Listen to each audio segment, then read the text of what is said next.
Well, a very good afternoon to all of you. On behalf of the Trulaske College of Business, I welcome you all to our 9th offering of this Trulaske Business Insider Series.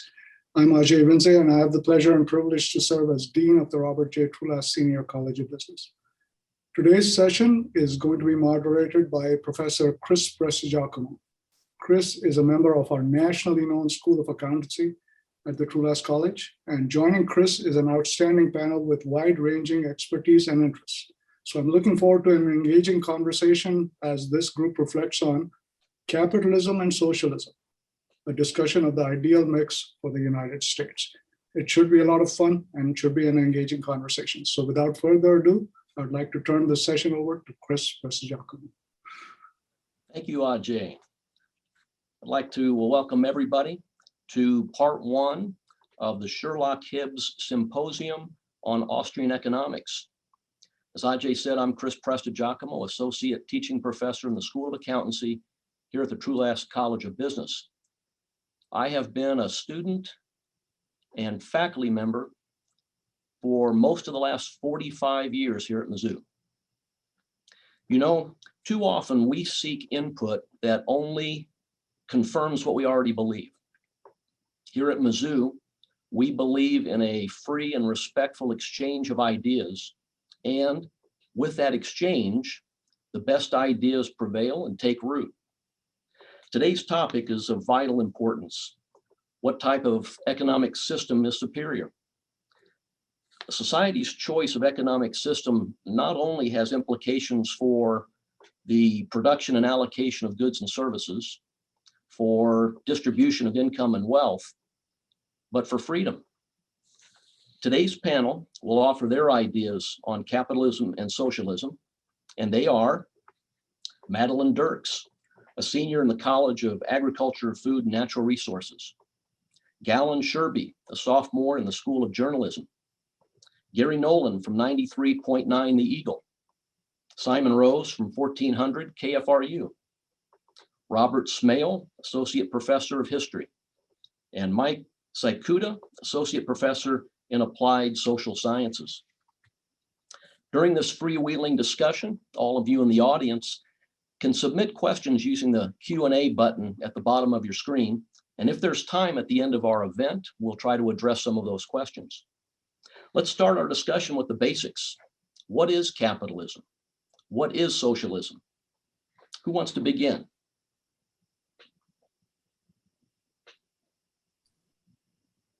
I can go ahead and begin. Thank you, Robert. The question of what is socialism front. So socialism as a political idea and an economic idea really has multiple definitions and interpretations by both its proponents and critics. And so I wouldn't be surprised today if we're going to see multiple and different interpretations of what socialism means. But given that, I am going to go ahead and try to, in a general way, define what I often use as a sort of standard baseline definition of what socialism is. But like I said, even people who might be talking in favor of socialism might disagree with my definition on this front. Now, I hope to avoid any sort of excess opaque vocabulary when talking about socialism, but I think that there is one important critical term that I do want to define for my understanding of what socialism is, and that is the idea of the means of production, in a society. And so what is the means of production in my mind? The means of production is basically the infrastructure of the modern industry and economy. So that would be the infrastructure, utilities, commercial agriculture, major industrial enterprises, and almost all institutions of large finance would sort of be the means of production. And I think that in my mind, in a capitalist society, the means of production is usually held in the hands of private individuals, private business, private corporations. Whereas inside of socialism, the means of production would generally be held collectively, managed by and on behalf of the great majority of the population. So basically, who owns and who manages the means of production in society, with capitalism placing it in the hands of private individuals and socialism placing it in the hands of the social collective in general. And, I don't want to talk too much to start out, so I'm going to go ahead and just leave off my general definition of socialism right there. Go ahead, Mike. I think Robert caught a good part of the definition, and I think he's completely right that folks come into this with very different maybe understandings or working definitions of the two terms. Where I would differ with Robert's interpretation is that yes, it's a difference between private ownership and public ownership. But what it's ownership of, I would argue, is rather different. Because when we talk about the means of production, most of what Robert described are structures we have used to manipulate the means of production, not the means of production themselves. So the financial system, large industrial complexes, these are reflections of the way we've chosen to structure the means of production. The means of production, though, are people, labor, property, plants, natural resources. So when we talk about who owns or has property rights to the means of production, we're really talking about individual autonomy or a lack of individual autonomy, kind of a collective, a deference to the collective in terms of not just how natural resources are used, but how labor is used. And that becomes, I think, where some of the conversation about individual liberty comes in is, how do we treat the means of production of people in the context of concepts of liberty or individuality? And I think that's an important part of that distinction between these two approaches to understanding how we allocate resources. Alan. So, Professor, I think you picked up on something really interesting. You mentioned that the means of production includes people, and as well as all of the ways in which we actually physically engage in the act of production, whether it's machines or whatever else. And I think that concept of individual autonomy or the autonomy of people is something that is kind of a friction point ultimately in this discussion, because to my mind, when we talk about autonomy for people, a private individual should not have ownership over the means of production, whether that's people or whether that's the factories that they work in or whatever else, but especially when it comes to people. Mentioning that labor in that sense is controlled or dominated by shareholders or by the people that are at the head of the corporate ladder, I think what really manages to bring individual autonomy into its own is through the democratic and collective management of the workplace, whether that's through workers' councils or whatever other institutions are put into place in order for the workers themselves to own the work that is being done. Galen, if I create a company, I scrimp and save, I mortgage my house, and I start a company and they create widgets. And suddenly widgets become incredibly popular, and I begin hiring people, and I say, here's the job, it pays $15 an hour, $10 an hour, whatever it is. It's my company, it's my investment. I'm the one that created this. Should I not have complete control over my company, over the job that the employees do? Is it not my risk taking that created that, and should I not maintain complete control of it? Go ahead, Galen. I don't disagree that there should be some degree of compensation when undertaking a venture like that. But the idea that there should be complete control over a workplace in the hands of one person, to me, is autocratic. And when you talk about risk, I've always found that to be really interesting, because ultimately, what is this capitalist risking, right? I assume that what you would say is that this is their personal wealth or their savings in one manner or another. Ultimately, in my opinion, the risk that is being undertaken is that if they succeed, they become a more successful, wealthier capitalist. If they fail, they become a worker again.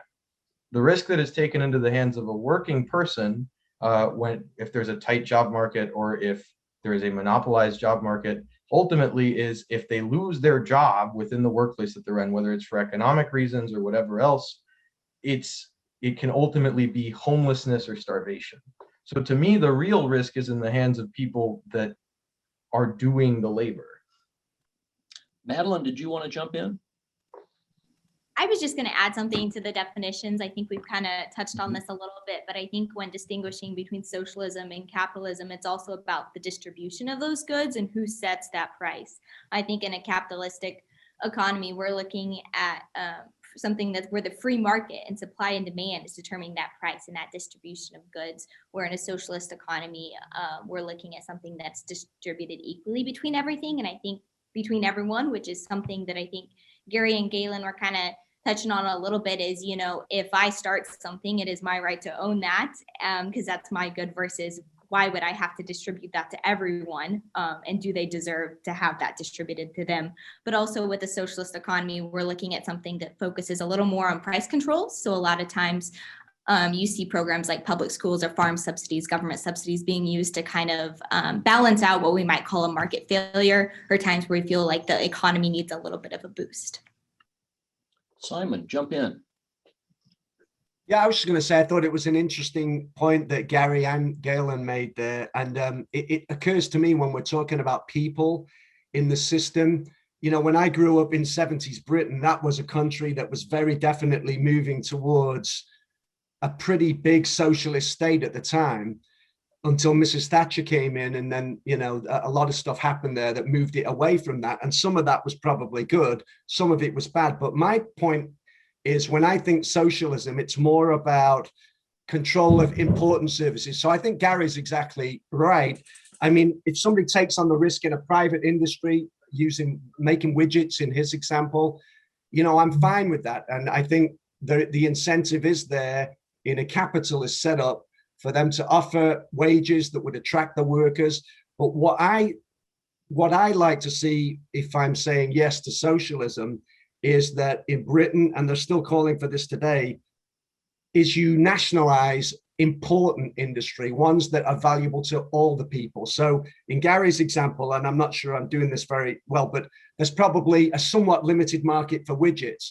However, let me use an example I'm familiar with. When I was a kid, British Rail was the national transport company. It was government subsidized, but it provided transport for the whole country, even the far corners of the country, which is very important. When Mrs. Thatcher came in, they denationalized British Rail. I'm just using them as an example, privatized the whole system. And that led to lots of cuts, lots of people being cut off transport wise. So the point I'm trying to make is, I think capitalism operates just fine in certain areas, but there are certain important areas of the economy where I would say transport, healthcare, where you need to move to a more socialist system to give everybody something that I think is very important to them being able to live their lives on a daily basis, no matter where they are in the political spectrum. Did I get my point across? Do you see what I'm saying here? Yes, thank you, Simon. Mike, go ahead. I appreciate Simon's bringing some of that up, and it kind of gets to a response to Galen as well, is that in some sense, what's the alternative, right? So individuals have ability to control their own labor, right? If they're autonomous, and either they work for an entrepreneur, right, who comes up with a business idea, invests capital, Gary's widget maker, who puts together the resources, combines them in a way that creates value for consumers.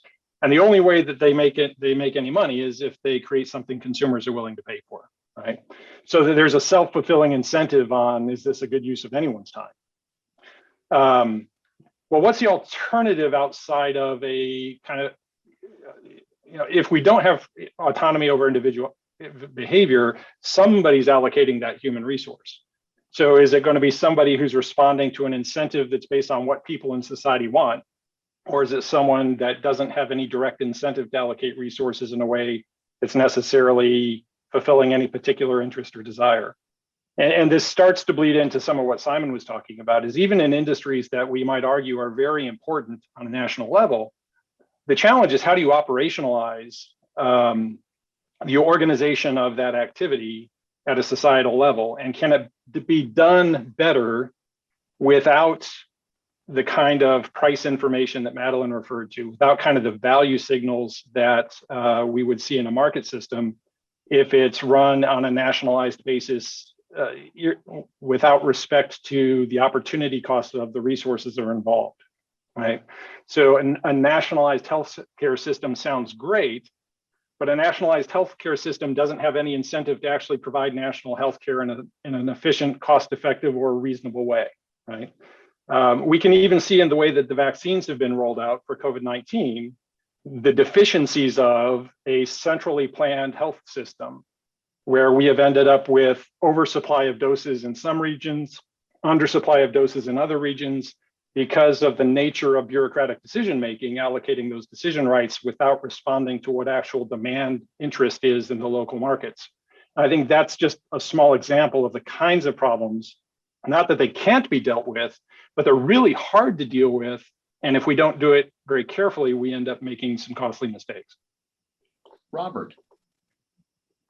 Yeah, I want to actually circle back to something that Michael said earlier, and then also sort of the theoretical situation that Gary had described earlier.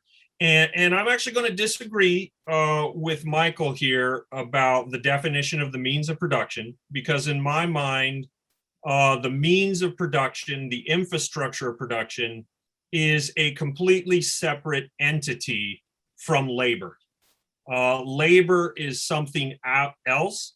Labor, human labor, is what is applied to the means of production to then produce commodities. So I actually do not view labor as the means of production. These are two separate entities which interact with each other. Now, then moving on to sort of Gary's theoretical idea about an entrepreneur who starts up a factory to produce commodity X, which he said widgets, which also works as commodity X. Now, in setting this up, Gary has accumulated capital, he has accumulated money, and he then uses that money to build a means of production, to build the factory.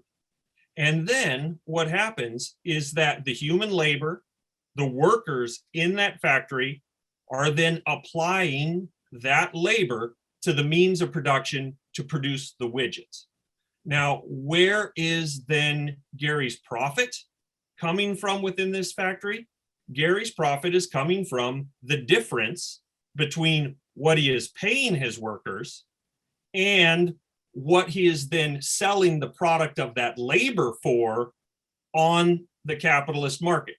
And if Gary seeks to make a profit, he is inevitably going to have to pay his workers less than what that labor is actually worth, because it is that labor that is creating the value of whatever good he is producing.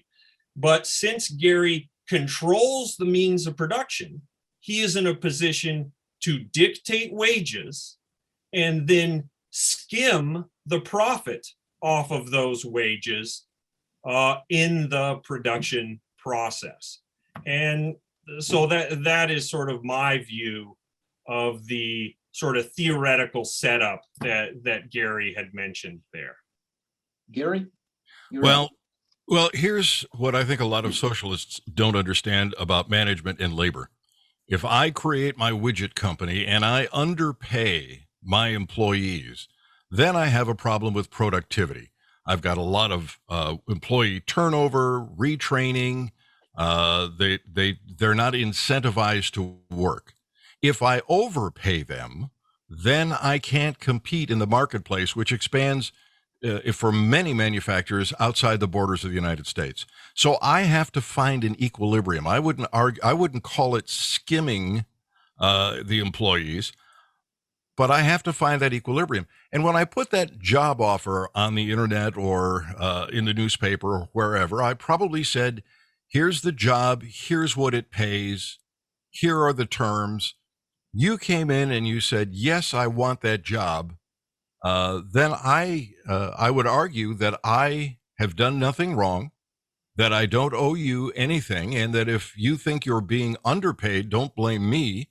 Go out and find an employer who will pay you what you think you're worth. Gallon. So my response to that would be that kind of assumes a perfectly sterile and pristine situation in which this hypothetical widget labor market is occurring. If you set up your widget labor factory, if we're going to contextualize it within the United States, in a tiny town, and your widget factory grows to ultimately become the primary employer for people in that area, driving all other mom and pop widget manufacturers out of business through competition, then you reach a point inevitably, since capitalism demands the continued growth of a company if it's to be considered healthy, in which workers do not have a choice, in which the demand at that point becomes emigrate elsewhere to find a job that will pay you more. And if there's widget factories all over the place that do this exact same thing in communities all over the country, then ultimately that choice no longer exists, and it becomes a choice between be paid what I demand you receive since there are no other jobs, or since all the other jobs are just as are underpaid just as much, or starve to death. Mike, let's go to you. You said Mike? Yes. So to Gallon's point, if an employer is in a particular area and grows their business, what that means is they're creating value for consumers. The only reason business grows is because they make stuff that people like, right? And that people want to part money with. And if they're hiring more and more workers, the only way they can hire more and more workers is if they offer higher and higher wages, or they offer more and more opportunities that pay better than the opportunities in the local market. So the only way that that business could expand in that local market is if they're paying at least as good a wage as a worker could make anywhere else in the first place. Now, if you take that to the extreme, you can try and make a slippery slope argument, well, that if you do that, you gobble up all of the workers in a community. Well, that means there are no other businesses in the community. It means there is no other industry in the community. And I'm not familiar with very many communities in which that's the case. So I don't necessarily see that trajectory necessarily plays out. The other aspect of profit that I think is missing from Robert's analysis is, and I'll agree to disagree, that labor actually is an input to production process that people control themselves, and it's a means of production that is used, and look at what Robert and I do for a living. We don't apply our labor to machines in any significant way. The labor we apply is entirely intellectual and without mechanical equipment, and yet we are using our labor to produce what we produce. So I would quibble or argue with Robert's interpretation there. But even then, the profit that the entrepreneur creates is partly a reward for creating something that society values, because the only way you get profit is by creating enough value that society is willing to pay you enough money to cover your expenses and have some left over. But it is also an incentive and inducement for other people to similarly create value, right? So that if you can't have profit, there's no desire or incentive to create profit. The only way we know that somebody's doing a good job of creating value is the fact that there's profit involved. And when there's profit involved, that attracts new investment. It attracts new investors and new entrepreneurs who want a piece of the pie that expand the amount of valuable production in society, as well as the value of the resources that are used, whether it's the machinery, the dollars, the land, the animals, or the labor. So I think it's not just that profit is this sterile concept that, it's the graft that entrepreneurs take to reward themselves for being clever and sly and exploiting people. It's a reward for creating value. And more importantly, from a social basis, it's an incentive to allocate resources to uses that society values. Simon. Actually, thanks, Chris. I was actually going to circle back just to what Michael said. I feel like maybe I'm reversing the conversation back to a couple of minutes ago because, when I was talking about like the National Health Service, Michael pointed out that it's been, when you look at a centralized way of distributing, he used the vaccine rollout, for example. I would just say that to that point, if you look at Britain's example again, where actually the vaccine rollout in Britain has been the best in Europe because of the National Health Service. I think the problems we've had here are because we didn't have a centralized way to do it, and it was basically left to each state to do it themselves. And that's why it's been so haphazard. Just going back to that particular point. So again, to my point before, in that, I think that certain things should lean towards a kind of socialist model for the important things in life. I just wanted to point that out, that we can do that. And the National Health Service in Britain did do that. And the other thing I'll just point out while we're still on the widget factory is that keeping it in the health service, I mean, again, you can have a centralized, nationalized health system and still have a private health system existing alongside it for those people who want to opt in. So for example, if Gary's widget company is doing gangbusters and brilliant business, and then suddenly he's got to the point where he's having a hard time bringing in new skilled workers, what you'll see a lot is they say, hey, we'll step up and pay you a little more, but what we'll also do is we'll offer you private healthcare. And what that means is, at least in Britain, where they do offer that, is that you get tested for non-essential stuff faster. You don't have to go on a wait list and stuff like that. So it all does tie in the end. And, you can have, I guess you can have your cake and eat it to a certain extent. Gary? Well, I want to go back to Galen very quickly, and then I'll address socialized medicine. In Galen's world, if I come in and I dominate the marketplace and hire people and I say, this is what I'm going to pay them, and they're not happy with that, well, they're just up a creek without a paddle, or a creek, depending on what part of the country you're from. But that's not true, because if I've been immensely successful and I'm creating a demand for labor and more people are moving into the community, now you've got more grocery stores and you've got more other machinists who are servicing the equipment that I'm building, and all kinds of other things that happen in a wonderful free market that create job opportunities. It's not as though you've got one community, one business, and no alternatives. So that, I think, is where he errs in his belief that the workers should be in control of their pay versus the guy who invested, risked his savings, risked perhaps mortgaging his home in order to create that business. With regard to socialized medicine, look, there are studies on both sides of this issue about socialized medicine. I'm not a fan of it. I've read what the British have done in order to cut their costs. I know that we have a semi-socialized program here, and I think it's driven up the cost of healthcare exponentially. I would like to see a true free market in healthcare. Get the government out of it entirely. Let people compete to bring the best service to their customers.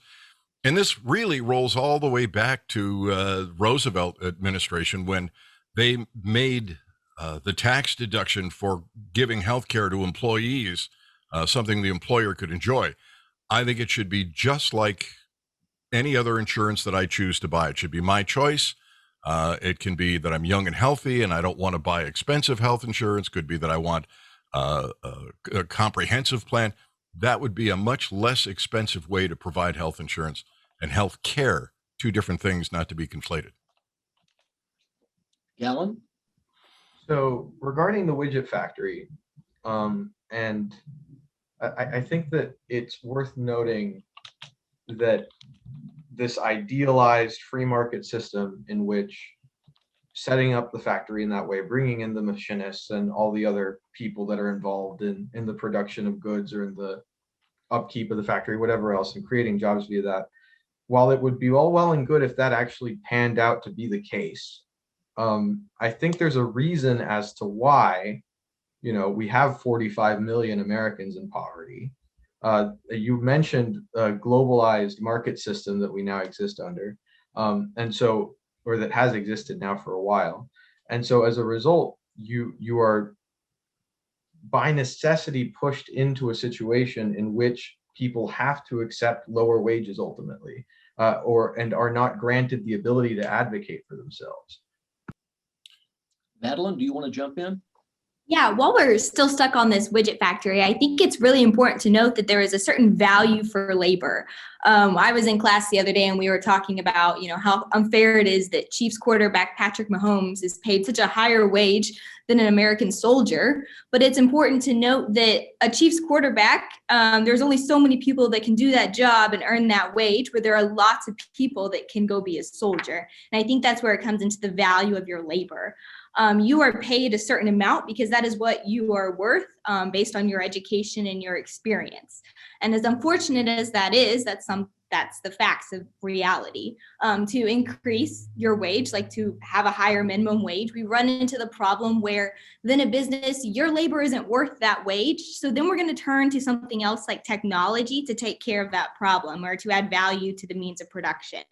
And so I think that's really important, is that there's a reason, Galen, like you and I, we're going to college to add value to the labor that we are going to provide in the future to an employer. I will get to be paid more because I have a bachelor's degree and because I add certain value than someone who didn't even have a high school diploma. But also looking at poverty, if we're going to increase our economy through a free market economy, we have businesses that are focusing on efficiency. That's also increasing our jobs. When we're increasing our jobs and increasing our economy, we are lowering people out of poverty. I think a socialist economy often focuses on how we can provide welfare to people and is not encouraging them to find their own way into this world and get a job and to lift themselves out of that instead of just relying on the government to take care of their needs or means of production. Simon, you had your hand up earlier. Do you still have something you wanted to interject?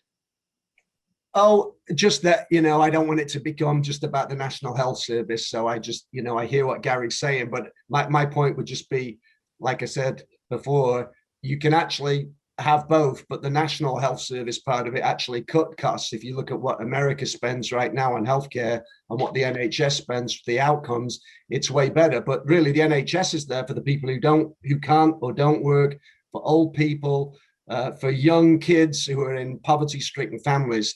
That's their safety net. They have a way to get treated.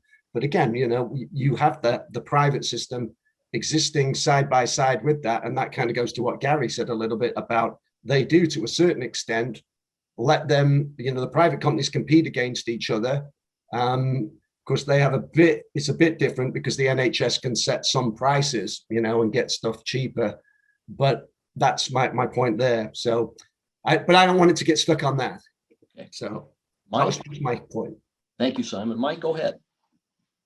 So one of the, Galen has made reference a few times to the concern about poverty, and I just wanted to highlight that globally, we have the lowest percentage of the human population in poverty in the history of mankind up until last year.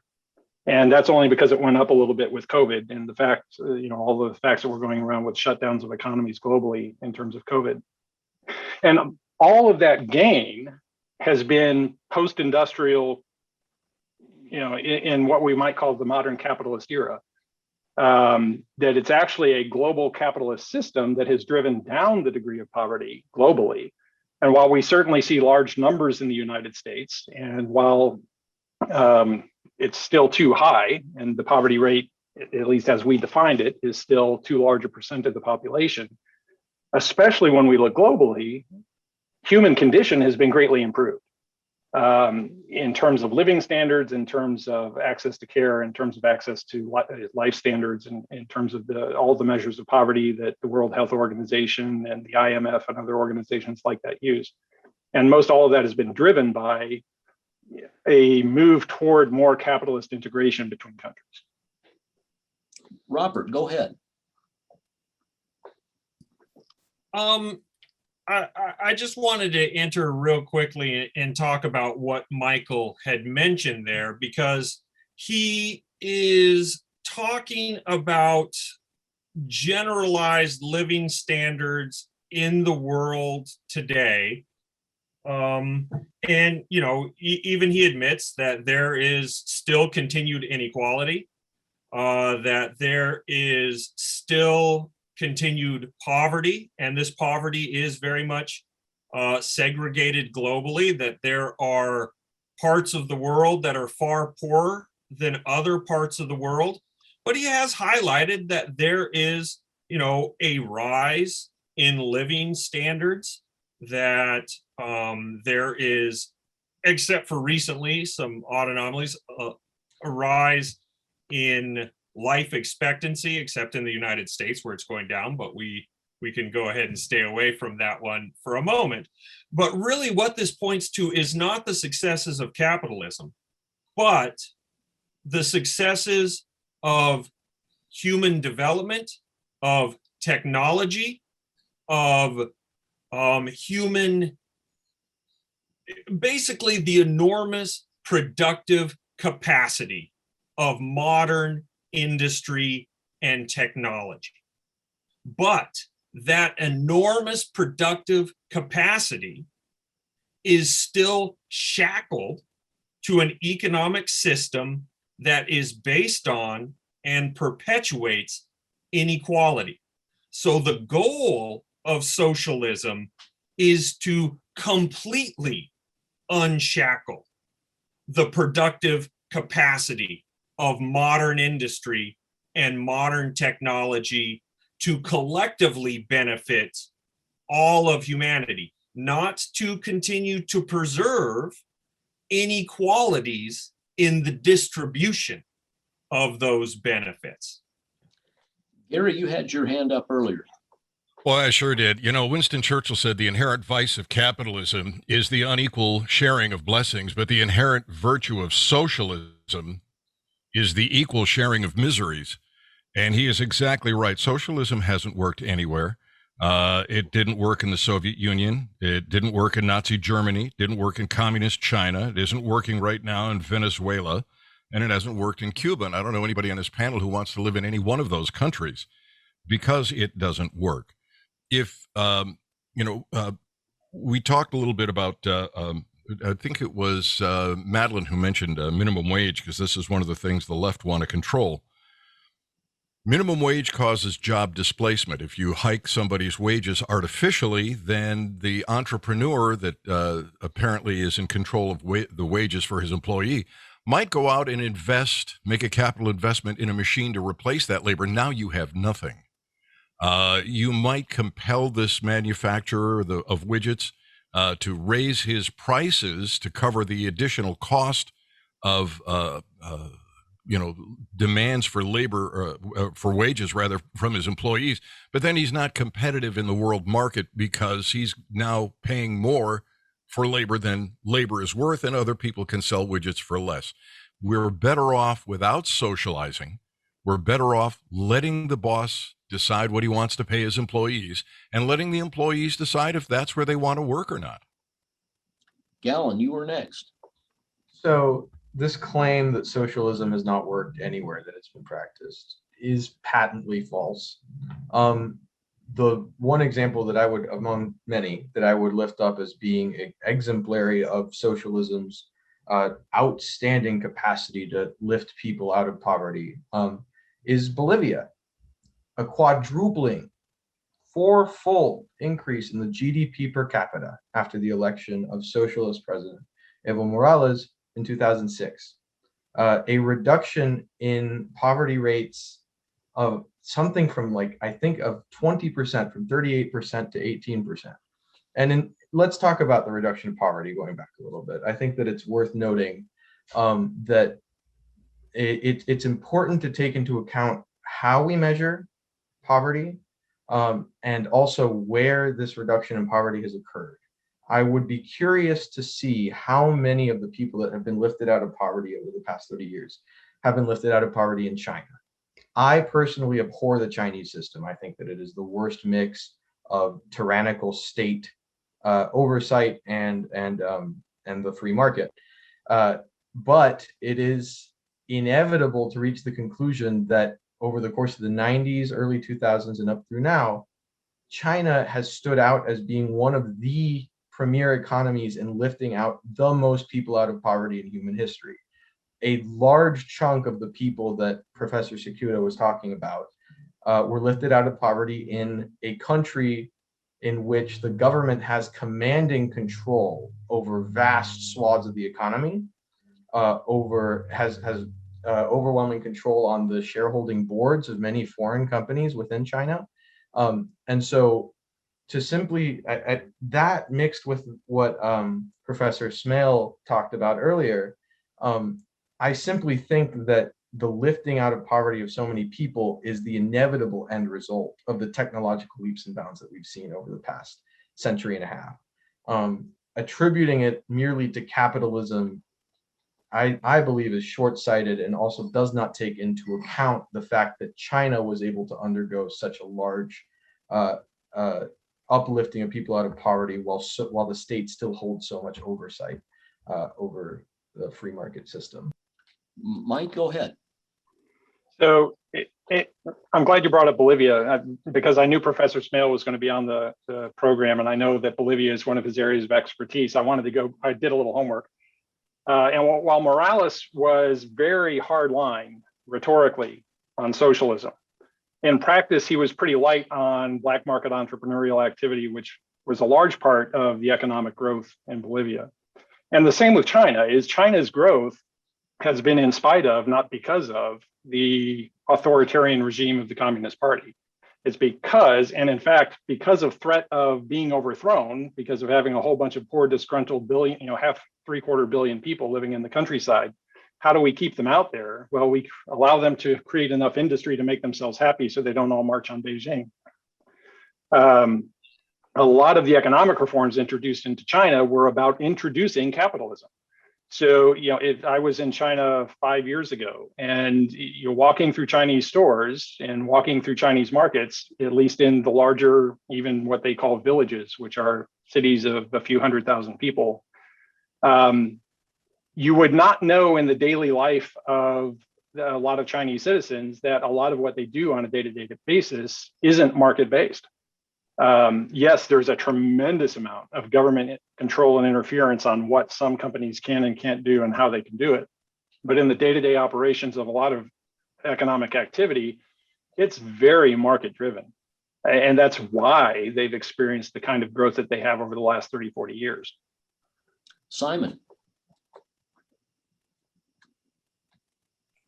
Yeah, I just wanted to say that, Gary brought up that Churchill quote, and I think he's right in the fact that I personally would not want to live in what I would call a complete socialist country, because, if you think about it, socialism, according to Karl Marx, was a step on the way towards communism. And I think sometimes that's what people get mixed up. But the irony in Gary using the Churchill quote, of course, is that Churchill was voted out of office in 1945 by a landslide that brought in a Labour government, that brought in the aforementioned National Health Service, that nationalized the railways. They think that government nationalized the steel industry as well. And even though Churchill was later re-elected again in the early 50s, it was already there to stay. And the people had said, we want this to continue.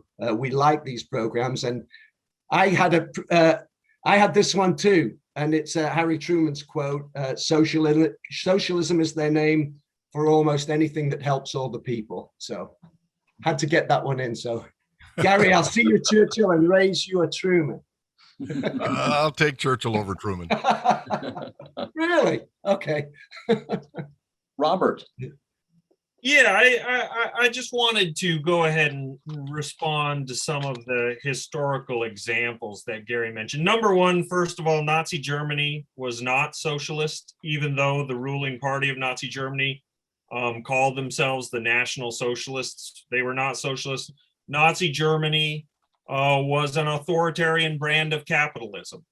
And one of the defining markers of both Nazism and fascism in general is a violent hostility to socialism and communism. So I would not include Nazi Germany as an example of socialism. Now, his other examples, the Soviet Union, Cuba, and China, when one discusses the way in which those nations developed under their forms of socialism in the 20th century, one also always has to keep in mind the starting point for these nations.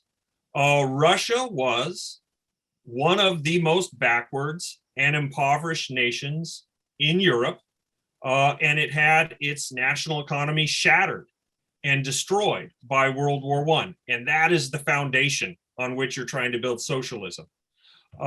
China is clearly, when the Chinese Revolution occurs, this is a nation that has been devastated by World War II. And no one would point to China in the 1940s and say, you know what, that is a nation that really has a good, solid economic base to begin building from. And then obviously Cuba. Cuba is a small island nation, very much in the shadow of the United States, very much dependent on one economic activity, and that is the production and export of sugar. And so when you start to attempt to build socialism in these nations, you are building from, you know, absolute impoverishment to try to build up from that. And then I also think you have to keep in mind, when you talk about what happened in those nations, the international context for this. And I'm a Latin Americanist, and I'll focus on the one I know best. That would be Cuba, in that Cuba is trying to build socialism, living 90 miles from the most powerful capitalist nation on earth, which is then going to spend 60 years attempting to destroy that nation by whatever means necessary, short of military invasion and nuclear war, which were contemplated to try to deal with the Cuban situation. And so I think that when you talk about these sort of real world examples of socialism, you have to talk about what these societies are trying to emerge from, and then also the very difficult international contexts in which they're trying to build their visions, their versions of socialism. Yeah. Gary? So after 1959, so we're looking at 70 years of socialism in Cuba, and they still haven't recovered, and it's the United States that's at fault. I find that a little difficult to believe. But I really don't believe that the country coming out of World War I couldn't recover. Other countries have gone through horrible wars and devastation and succeeded. The United States, in under 200 years, went from a third world country to a world superpower, and most of that happened because of the free market. That's when industrialists started creating new jobs and new opportunities. They were free to create new products and invest in new markets. It is the free market and the suggestion that you can build socialism successfully here because it's a free market would be like arguing, well, we'll do it better. And I find that somewhat challenging to believe. Gallon? So where Professor Smale is a Latin Americanist, I am Latin American. And I can also speak a little bit to the context of continued American imperialism in the global South within the lens of South America and the Caribbean. But speaking to something that Professor Sakuda mentioned regarding Bolivia, I do think it's a little disingenuous to suggest that black market or like black free market activities kind of like under the whatever the Morales administration was undergoing in Bolivia is what's responsible for the absolutely miraculous growth of the Bolivian economy. Really, I think unsurpassed by functionally every other country on earth. Given that Bolivia prior to Morales's election was a free market US oriented ally, why would it make any sense for, upon the election of a socialist, which sure, maybe he didn't undergo all of the most extreme or immediate policy changes that some other socialists might advocate, but absolutely did immediately, as soon as possible, nationalize various elements of the national economy. Wouldn't that be the reason for this explosive growth in wealth for the people of Bolivia? It doesn't seem to make any sense to me that some shadowy, under the table, like parallel market system is what's allowing for this growth that hasn't been seen in any other Latin American country that continues to follow a free market neoliberal model. Mike, go ahead. Well, Galen, I'll admit the homework I've done on Bolivia was in the last 24 hours, so I haven't gone into it deeply. What I do know about many Latin American countries, most Latin American countries, is there's a long history of, let's say, political and social institutions that are not stable for long periods of time. Right? And one of the things we know about economic development globally, historically, that economic historians have been studying, for quite some time, is that to have a prospering economy, you have to have a political and legal infrastructure, the set of rules of the game, the institutions that allow transactions to happen at relatively low cost. Right? So when you have economies that are characterized by corruption, these are not conducive to free market activities. Free market behavior happens, but it happens in a very thwarted way because the cost of doing business is so high. And when legal regimes are rather unpredictable, it's difficult to make any kind of investments that are based on legally enforceable promises when there's not a legal system to enforce the promises, right? So, without knowing all of Bolivia's specific history, what I know about a lot of Latin American history is that there is a long history of unreliable, I don't want to say corrupt necessarily, but political and social institutions that weren't conducive to large capital investment, right? I think even a stable socialist regime can encourage more economic activity than an unstable free market regime, because it's the stability of the institutions. If I know the rules of the game aren't going to change, I can figure out how to play the game. But if the rules of the game are changing all the time, it doesn't matter if they're ostensibly free market, because if the rules are constantly changing, I can't engage in free market activity with any confidence. So there's, I think, a both and going on here, right?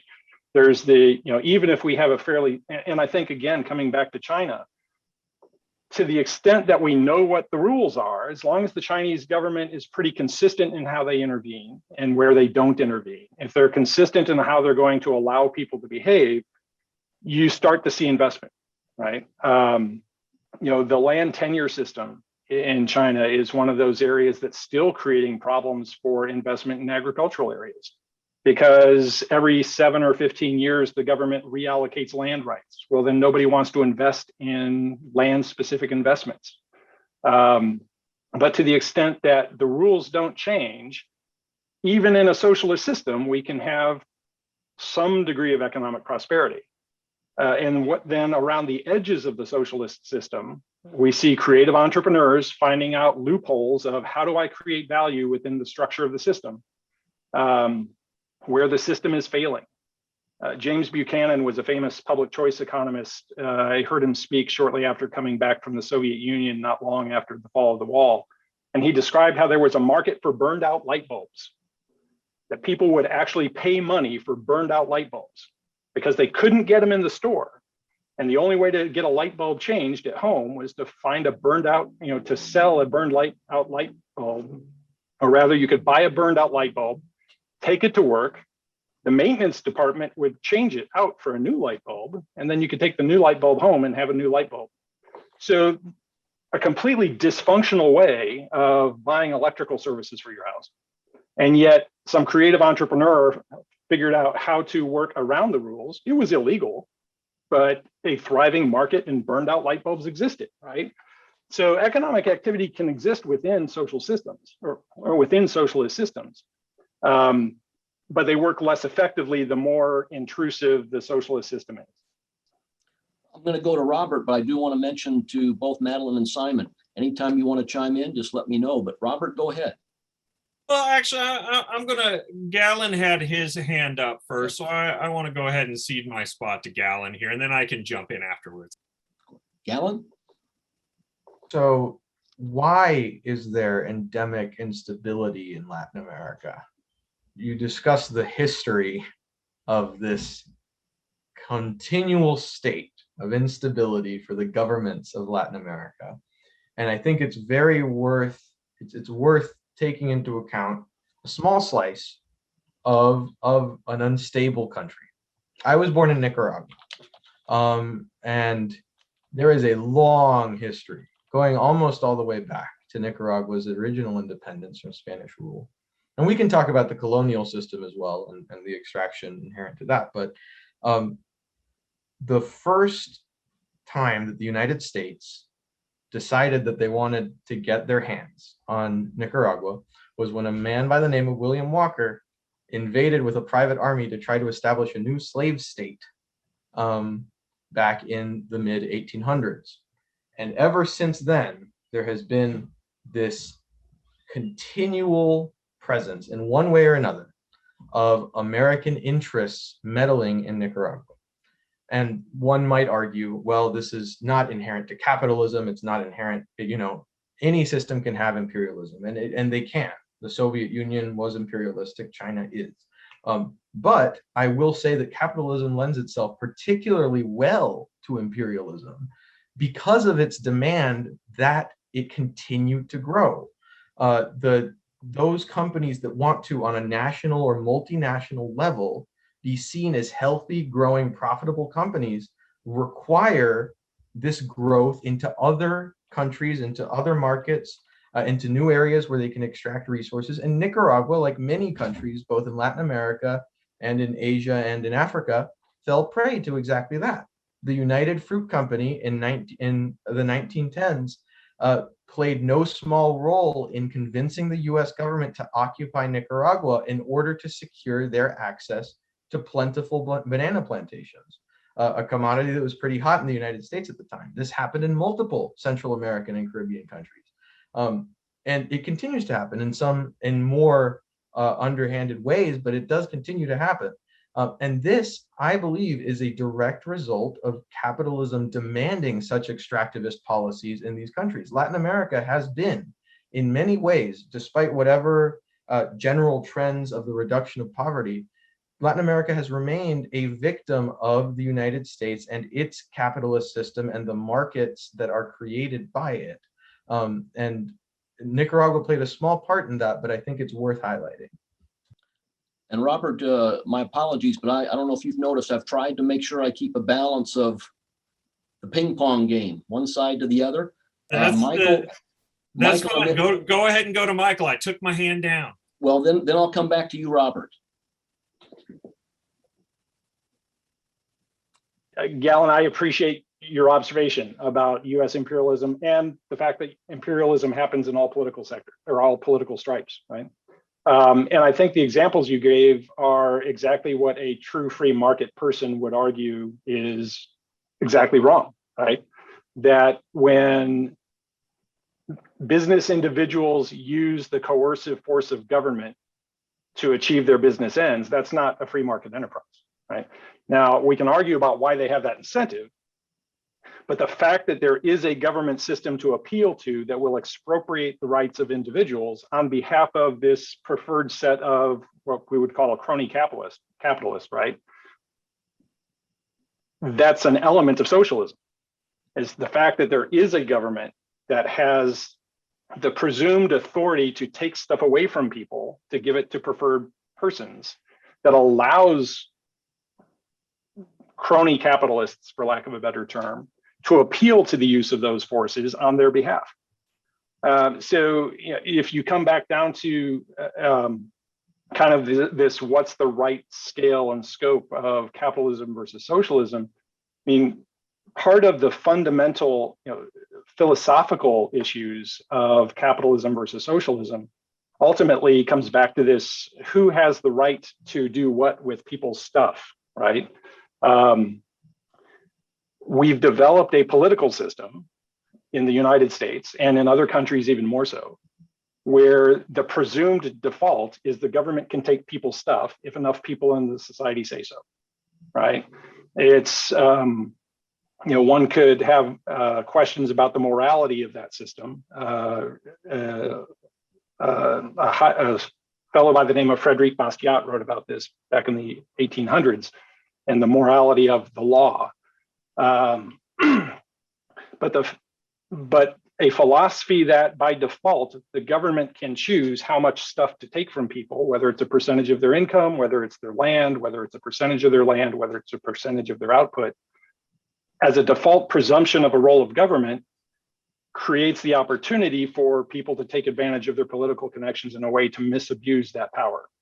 And we see it certainly in the case of imperialism and the international business activities that you described, Gallon. I think absolutely right. Not a legitimate use of government power on the part of economic activity. But it's no different than the use of economic power to fund a healthcare system or to fund a national high-speed rail system. It all fundamentally comes down to a belief that the government has a role and right to create value for me by paying off my friends and the government to protect my interests personally at the cost of other individuals, right? Robert. Yeah, Michael has brought in the question of government here, and so maybe this might be moving a little bit off topic of a specific focus on capitalism and socialism. But sometimes when people talk about the government, they seem somehow to suggest that it is this disconnected entity which hovers over society, that it somehow is or can be an impartial arbiter among the various factions in society. But in a capitalist nation, the government is an expression of the capitalist system, and the government exists to defend and perpetuate the dominant classes within that system. And so, there can be a wide range of the way in which, or the level to which, a capitalist system is regulated.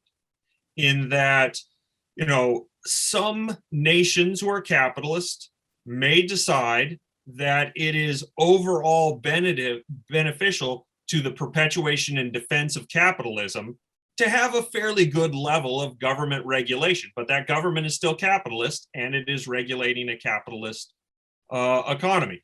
Then there are other governments that, or phases like the United States is going through currently, where, there is a push for less government regulation. And, I may be taking a hard line on this, but if a capitalist nation has a robust, well-developed social welfare program for its people, if its economy is still overwhelmingly capitalist, it's a capitalist nation. Okay, I kept hearing this term, socialized medicine. Canada is not socialized medicine. Canada is a government-run system of medicine, but Canada is a capitalist nation. But the capitalist government of Canada has decided that it is, in the general welfare of keeping our system going, that this be run by the government. And so even when a capitalist state decides that certain businesses or industries are so important that it is actually going to be run by the state, that's not actually socialism, because the economy of that nation is still overwhelmingly capitalist. Gary? Well, boy, I almost don't know where to start. Let me first start with the socialist programs that we have in the United States. For instance, Social Security. It's going broke. It will be broke very shortly. Medicare is in even worse shape. You cannot repair either one of them without increasing the national debt, which is already at $28 trillion and growing. And, you know, you can't, you just can't keep, as Margaret Thatcher once said, the problem with socialism is you run out of other people's money. We can't continue to do this. And the biggest drivers of debt in the United States are our military, where we have decided to be the world's police department. It is Social Security and Medicare and Medicaid. These programs are huge debt drivers that are going to collapse the country. Those are socialist programs that really should never have happened here.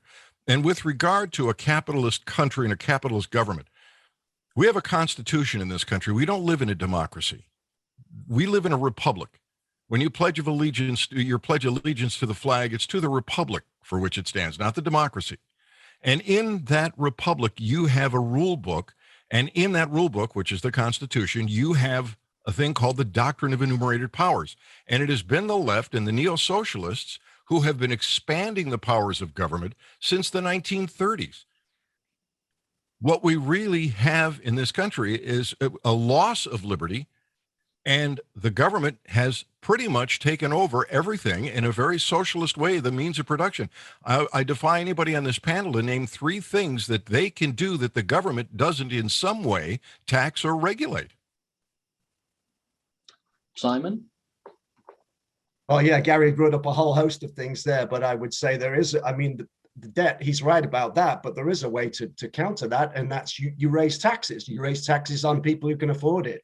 I just read an article last week with Abigail Disney, who's one of the heiresses to the Disney fortune, and she's advocating for that to pay down that debt. And you also then, one of the big problems we've got is, of course, inequality, income inequality, and that also goes towards that.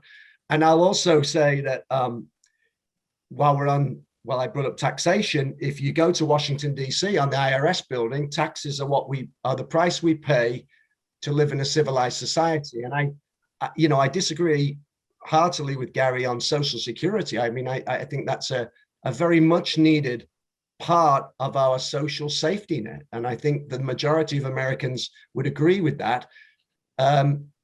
I originally had my hand up because I wanted just to go back to Robert's point about governments. And I think what you're looking at here, that's an excellent point. These governments in most of these countries that have really a roaring capitalist economy, but with some socialist aspects to them. And I'm talking here a lot about places like Denmark and Finland and Sweden.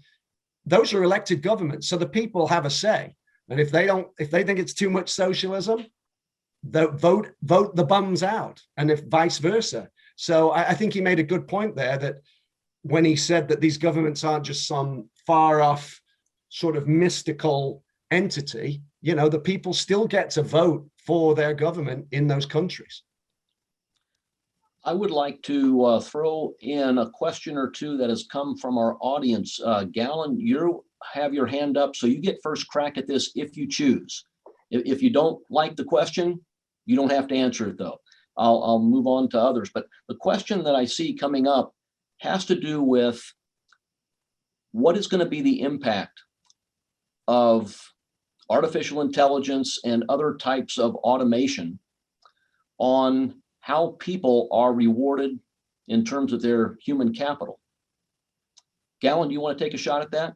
Absolutely. So I will say that with regards to automation of that sort, I think humanity is presented with a tremendous opportunity. to be able to really elevate ourselves in a lot of ways if we so choose to do so. I do think that under the current paradigm, though, under the current way that we organize things capitalistically, when we define the value of a person entirely based on their ability to contribute productive labor, and we do that. There are many examples, but I think one of the most striking ones is when there are laws in several states that allow for disabled people to be paid less than their able-bodied companions in the same job. The direct implication there is that your worth as a person or as a worker, and that is directly tied to your income and your ability to sustain yourself, is inherently tied to that, to your job. So if we continue going down that path and under that understanding of what it means for human life to actually have inherent value, then as we see automation, and we're already seeing this, penetrate into more and more sectors of the economy, then you're going to see more and more people out of a job. And so we're stuck in this paradoxical situation. Less work has to be done, and yet more people are out of a job and suffering as a result of it. That makes absolutely no sense. When we talk about an efficient way of organizing society, there has to be a fundamental shift in the way that we observe the value of people. And if we continue to cling to this notion that people are only valuable insofar as they can work or be part of or work within a job that pays them enough to live, then there's going to be, in my opinion, either a lot of suffering, or we will adopt a model closer to a social safety net. Not necessarily entirely socialistic, but there needs to be a shift. That is a necessity. Mike, your hand was up earlier. Do you still want to contribute right now? I was glad Galen was the first one up after that question about AI and how it's going to affect the economy. I think Galen hit on some really important points, especially with artificial intelligence, because it's difficult to say what's going to happen, right? It's going to change the nature of work. It's going to change what it means to work. It's going to change what the opportunities are to create value and how that's done. There are actually, a non-trivial number of really smart libertarians who are on board with the idea of a universal basic income as one way of dealing with an economy that's more based on a more technology-driven, uniformly distributed, uniformly productive economy. And I don't know how the details of all that work, but I know that there's a lot of discussion about that even among libertarian economists. While I agree with Galen wholeheartedly that we have a challenge in how we understand the value of work, and we have a societal obsession with tying someone's value as a person to the value of their work. But the question always comes down to, we have this nirvana fallacy problem of what's a realistic alternative. And part of the problem we have is when we have the government determining what labor is worth, completely devoid of what the labor is actually involved in participating in, then it really complicates the problem of how do we deal with issues of wages, salaries, resource allocation, income inequality, and how AI is going to affect that. Because to the extent that the government already has distorted the labor market tremendously, that how AI is going to play into those distortions and how people are going to react to that is really an open question. But so if we don't like the fact that that we have regulations now, that the government has already determined that some people can be paid less than other people just based on inherent characteristics, then what's the better solution? I think there's the problem of disentangling the effects of AI, of regulation, and of what a natural economy would do in that situation when we don't have a real good insight as to what any one of them is doing on their own. I'm not sure that made any sense, but I'll let Gary or somebody else. I'd like to throw out another question that seems to be hot on the minds of some of our audience members, and it has to do with Social Security. The question is put in the context of somebody from the younger generation who believes that there is no Social Security in their future. And so they want to know, what is the alternative?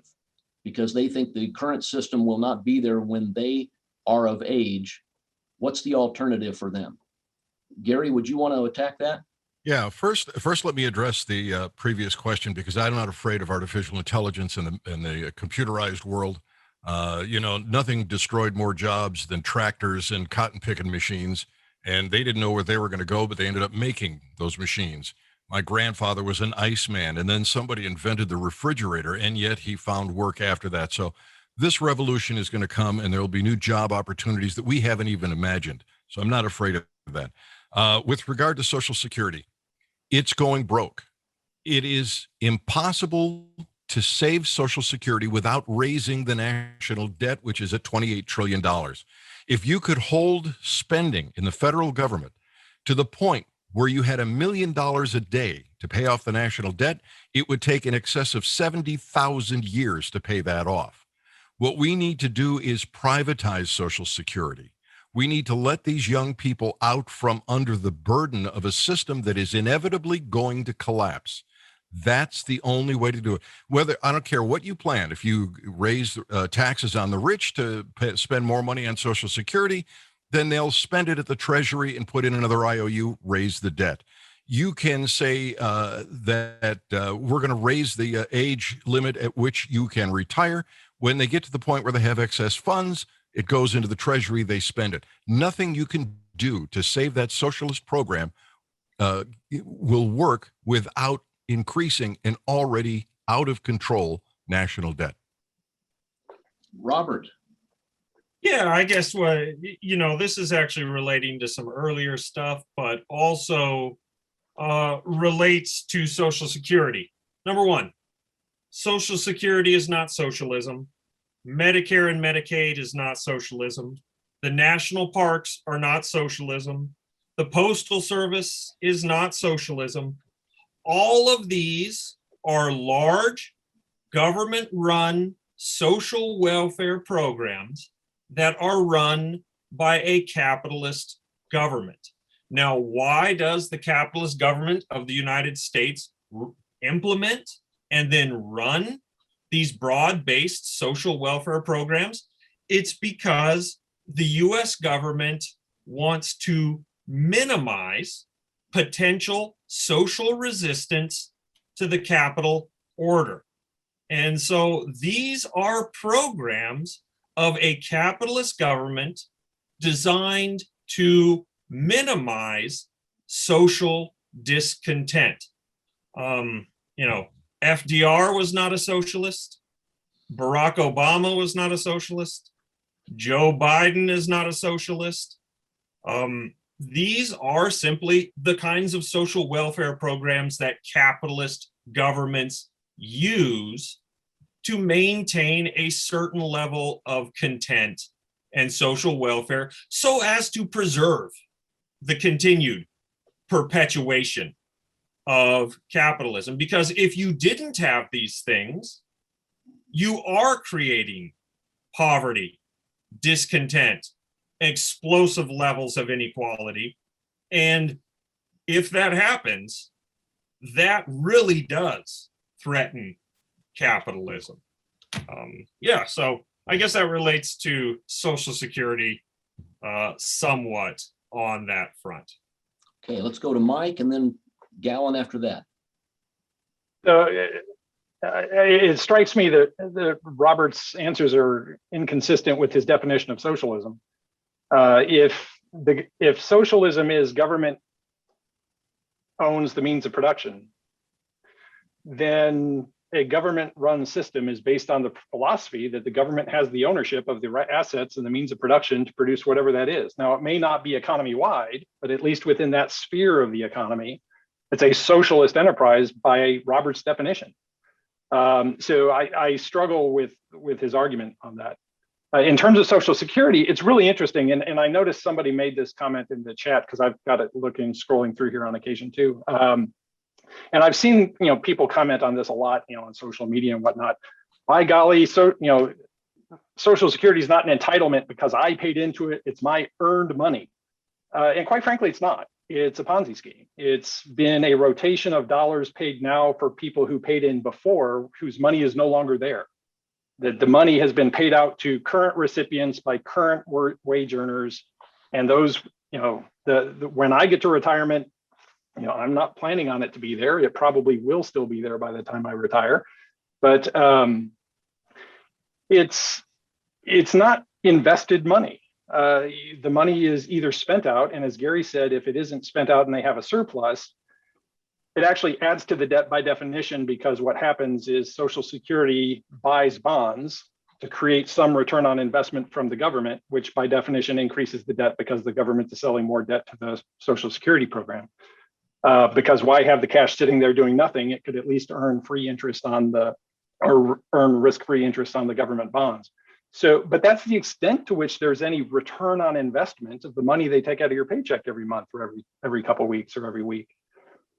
If you put that money into a private savings account, the money you would have when you retire would be, in some cases, orders of magnitude larger than what the value of the Social Security payment is going to be.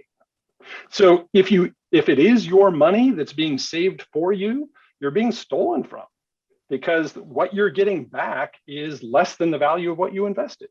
So it's really, to talk about it as a saving system or as an investment plan as social safety net is really a misperception of what it's about. It's a transfer of money from this generation's workers to last generation's workers.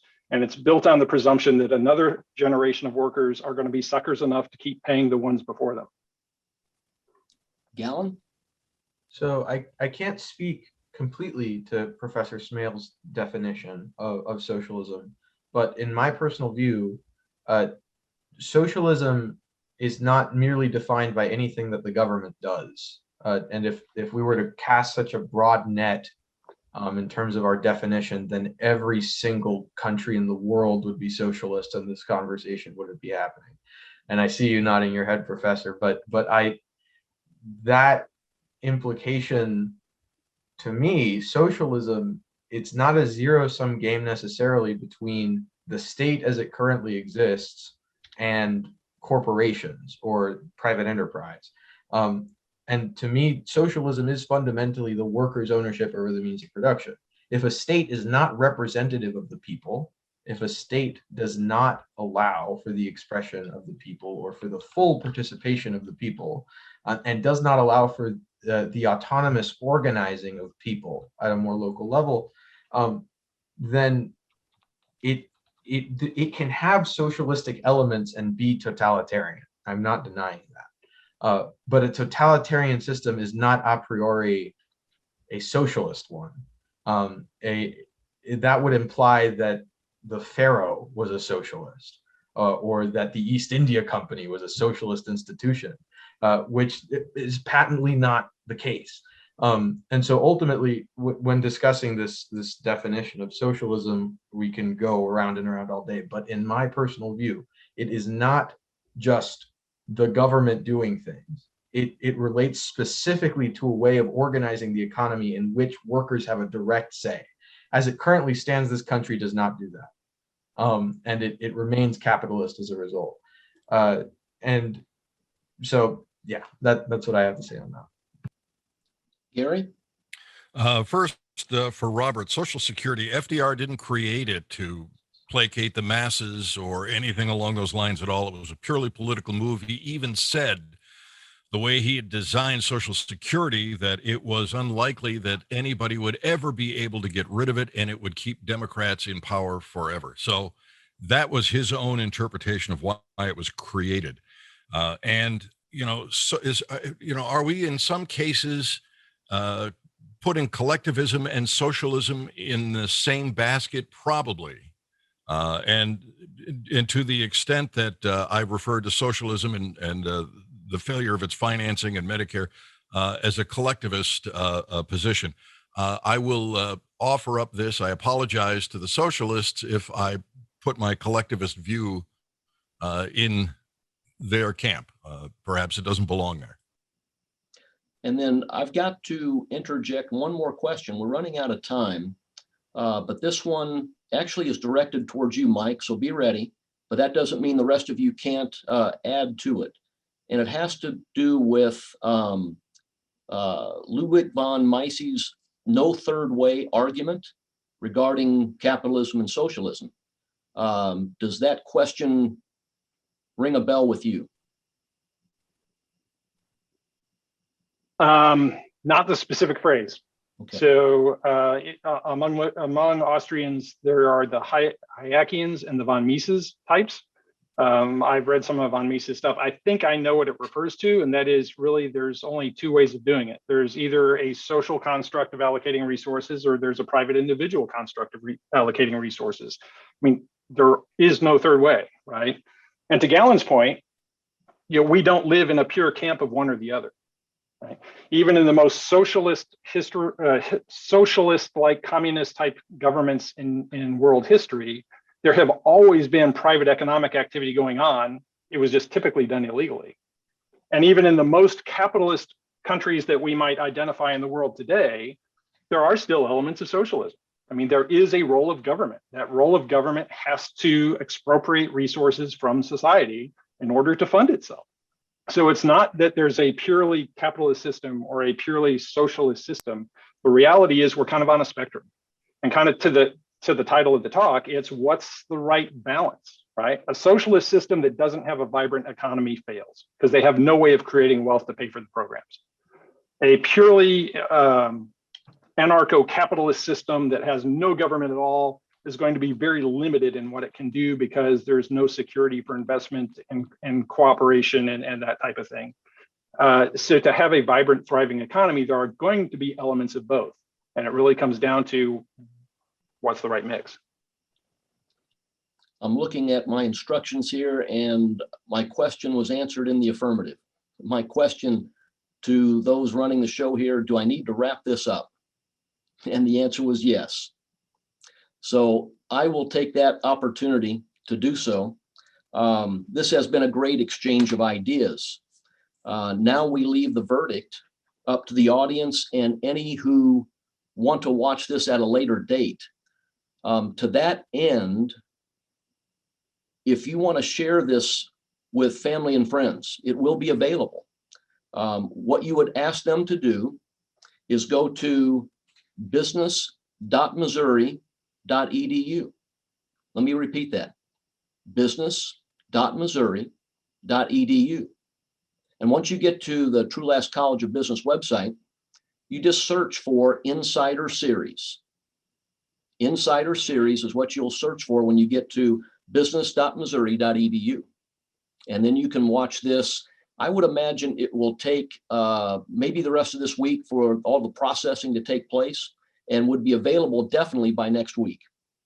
I want to thank all the panelists for their time and their viewpoints. I want to thank all my Mizzou colleagues who helped make all this possible. I'd like to thank the audience for joining us today.